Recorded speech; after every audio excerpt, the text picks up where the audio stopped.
اللہ پاک نے سورہ بقرہ کے اندر ایک مثال پیش کی ہے جس میں اللہ پاک نے یہ بتا دیا کہ کس طرح سے اللہ پاک قیامت کے دن مردوں کو زندہ کریں گے۔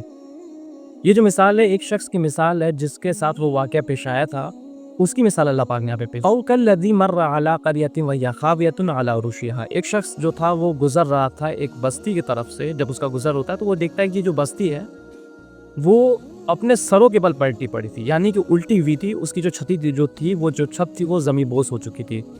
تو جب وہ ایسا دیکھتا ہے تو کہتا ہے کہ قال انا یحیی ہذہ اللہ بعد موتہا، کہ آخر کس طرح سے اللہ جو ہے اس بستی کو، اس کے رہنے والوں کو کیسے زندہ کرے گا جبکہ بستی کا یہ حال ہو چکا ہے۔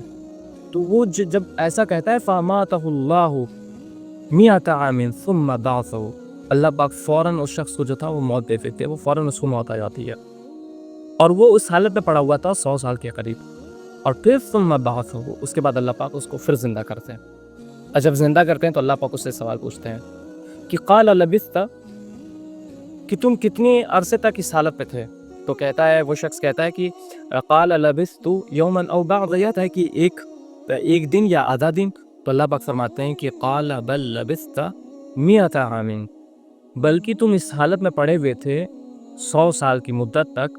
فانظر الی طعامک وشرابک، تم اپنے کھانے کی طرف دیکھو، اپنے پینے کی طرف دیکھو۔ جب وہ شخص سفر پہ نکلا تھا تو اس نے ظاہر سی بات ہے کہ کوئی نہ کوئی کھانے کی چیز لی ہوئی تھی، کھانے کا سامان تھا، پینے کا سامان تھا۔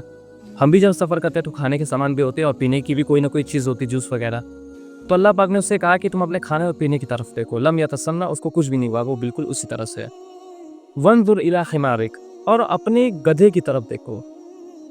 اب اس کا گدھا، اس کا کیا حال تھا، وہ آگے پتہ چلتا ہے کہ وَلِنَجْعَلَکَ آیَةً لِلنَّاسِ، ہم نے ایسا اس لیے کیا تاکہ ہم تم کو لوگوں کے لیے، انسانوں کے لیے، تمام انسانوں کے لیے جو ہے نشانی بنا دیں۔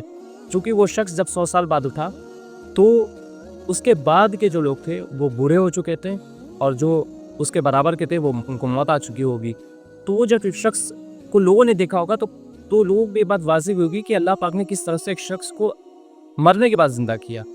اور اللہ پاک نے فرمایا کہ وانظر الی العظام کیف ننشزها ثم نکسوها، کہ تم اس ہڈیوں کی طرف دیکھو اور دیکھو کہ اللہ پاک ان ہڈیوں کو کس طرح سے اکٹھا کرتا ہے اور پھر اس کے بعد اس پہ گوشت چڑھاتا ہے۔ اور اس سے جو بات پتہ چلتی ہے کہ اللہ کے لیے کوئی بھی چیز جو ہے ناممکن نہیں ہے، اللہ پاک ہر چیز پر قادر ہے۔ اور اس شخص نے یہ بات کہی تھی کہ قال اعلم ان اللہ علی کل شیء قدیر، میں جانتا ہوں کہ اللہ پاک ہر چیز پر یقیناً قادر ہے۔